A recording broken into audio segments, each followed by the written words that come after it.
RPGs, LCGs, board games, we got them all. It's your brand new releases for the week of September 23rd, 2019. Cosmos is putting out 2 entries in their new adventure games series, Monochrome Inc. and The Dungeon. These are not too dissimilar from their Exit series, their cooperative puzzle-solving games, but with more of a focus on the narrative element. There's a new expansion available for Aeon's End called The New Age. This one allows you to use some of your existing cards from the base or other expansions and repurpose them into a sort of mini campaign. So that's something nice if you want to use your cards in a different way.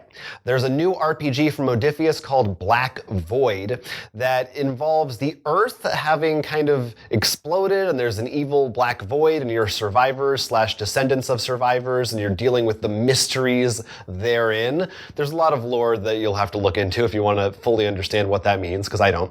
Campy Creatures has a 2nd edition. This was a Kickstarter a little while back, and this is a game about mad scientists trying to capture mortals for experiments.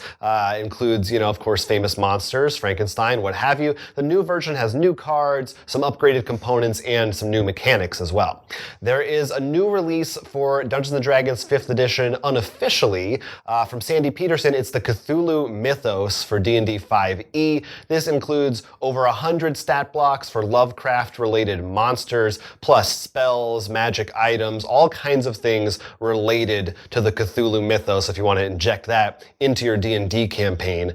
If you're happy with just regular D&D, then you can check out their official new release, Baldur's Gate Descent into Avernus, which brings you to the town of Baldur's Gate, famous D&D town, but also you find out that you're part of this blood war and there's devils and you're dealing with that stuff too. So a lot going on in that campaign book. Graphic novel Adventures Season 2 is now available in wide release from Van Ryder Games. You've got a couple new Sherlock Holmes books, some Pirates books, and a superhero-themed one. These are like choose your own adventures, but with pictures and comics and some puzzles in there. Something that you might want to check out if you're a solo gamer or you like reading. Icarus, which was an old pick of ours, is now available through Renegade Game Studios. This was an RPG about the fall of civilization and used this clever little tower, so almost Jenga-like mechanic to sort of illustrate that slowly build up and then collapse that will happen throughout the story. We've got the Meeple Party game. This is actually a sort of cooperative game. You're trying to keep a party going. You all have your own little goals, but if your roommates get too stressed out, everyone will lose. We've got Obscurio, which is actually a hidden role game. You are all trapped by a sorcerer, and you have to sort of decode cards from a grimoire and look at these different images to try to find the exit. But one of you is a traitor trying to lead the rest astray. Fans of Transformers, we've got the Blaster versus Soundwave dual decks for the Transformers trading card game. You might have recognized that name because it was on our back set, because they did sort of a promotional version at conventions over the summer, which involved alternate art looking like their old G1 toys. This, however, is more modernized art and available for public release. We have the Unmatched series. For the first in the line, the Unmatched Battle of Legends Volume 1. These are domain-free characters. Definitely it's sort of a battle, either two player or teams of 2 fighting against each other. But later on, we're going to see some interesting characters including Bigfoot, Bruce Lee, and Robin Hood, and many more to come. We've got Welcome to Summer expansion to add that summer flair to your Welcome to game after summer is over. And then we've got some LCG packs, of course. We've got A Game of Thrones, Long May He Reign. This is continuing the journey throughout the capitals of the Seven Kingdom, including some fun new shadow cards. And The Legend of the Five Rings has the Children of Heaven Dynasty pack. This continues the most recent pack trend involving couriers, but also has some cool cards involving a structure which gets more powerful the more it's attacked, as well as a way to dishonor multiple people at once. A lot of really cool stuff here, and a lot of them actually Kickstarter stuff that we already have. Like I mentioned the Transformers one. I actually backed the Aeon's End thing, so I actually do have that, but I've been told, I read, that there's actually some spoilers for the Legacy campaign in there, so I haven't even opened it yet. Yeah, it is kind of funny. It's like if you really are itching for more Legacy-style campaign content, or if you don't like Legacy, you just want a campaign, like that's maybe a good way to do it. But you can use the Legacy cards with it, correct? Some of them. I think there's 80% someone said of the Legacy campaign can be used after you actually go through the main story. Got it. Yeah, but there's other, like Icarus was definitely an RPG, I'm pretty sure it was your pick, and it's definitely a more interesting take on the are a lot of downer RPGs in this one.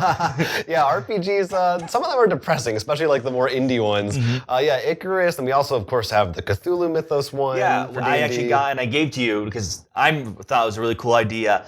I'm a little disappointed that they had he didn't just add new monsters, which is what you'd expect. He actually won an award for that of Gen Con, but he also added stuff for almost all the classes except Ranger, which of course is what I did. So now I have to multi-class. Yeah, and then of course the Descent into Avernus. So there's no shortage of RPG content if you're into that. There's a lot of stuff out there. The Unmatched one I know because we unfortunately weren't able to pick up that one at Gen Con, or at least the core one, but we were able to grab Bigfoot and Robin Hood. I think we talked about it on our podcast, but we definitely were a big fan of not only just the art, but the gameplay was really fun and clever. Yeah, we'll definitely hopefully have a review for that sometime soon. People have been buzzing about it. I think it's got a lot of buzz behind it, and a lot of other good stuff on this list too. That the LCG ones are interesting just because we had that video about Fantasy Flight talking about the LCGs and how the Game of Thrones, for example, they're outside now of A Song of Fire and Ice as far as I can tell. They're like, we've hit the end of what we can do with that without making new stuff, which, I mean, I don't know how bad that is. I mean, competitive-wise, it's hard in terms of keeping the competitive game up. But for fans, I mean, like Lord of the Rings, we already know they've made us some stuff, and I don't see that as too bad. It's been pretty fun finding out these new characters and maybe exploring the world. They're one of another group of people who really want George R.R. Martin to finish his books. Like, please, we are out of things to make based on your universe for. There's the HBO prequel that's coming, but they don't do the HBO stuff, so I guess that's going to be a different realm. They might. Maybe, but that might be a different negotiation they have to do. Yeah, that's probably weird. I don't know, but let us know which ones you're buying this week. I get confused whether you buy or back anymore. It's kind of the same thing. You might have already backed them. Yeah, you might have already backed them. Like we said, lots of cool RPG stuff, some collectible card stuff, all kinds of different things for you to check out. Let us know in the comment section right down below. That'd be really cool. And definitely stay tuned for more content because we like it. We like giving it to you. Oh, yeah. But until then, I'm Will. I'm Jonathan. And this has been Roll for Crit. Get an inspiration token by supporting us on Patreon and liking and subscribing to this channel. If you support us on Patreon, you'll get access to our audio expansion podcast. It's so good.